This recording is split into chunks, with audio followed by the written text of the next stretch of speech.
So for this one, we're going to look at how pictures work for OneNote for Windows 10.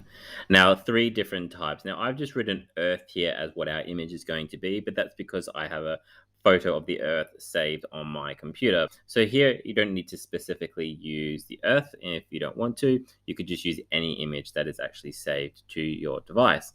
So in this case, I'm going to click inside the green cell. I'm then going to click here on Pictures, and we're going to go for the first one, which is File.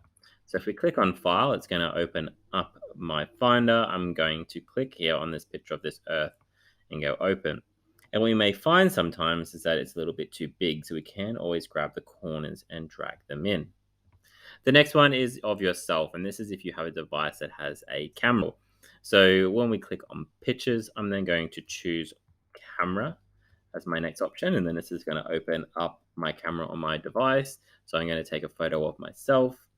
There it is there. So then we're going to click on Picture, and then we're going to go Insert All. Now that may be a slightly different experience for you depending on which device you have. And then the last one here is of the sun. So I'm going to click Pictures, but this one I'm going to go from File, or sorry, from Online. And this will open up this search bar. Now you will need to be connected for the internet to do this. But what I can do is I can write in sun and then search, and then our picture of the sun come up. So I'm just going to choose this one here. It's going to have a think about it, and then it's going to insert that for me. There it is there. And again, if I'm not happy with the sizing of that, I can pull that in. They are the three different ways that we can insert images. Have a go at that yourself.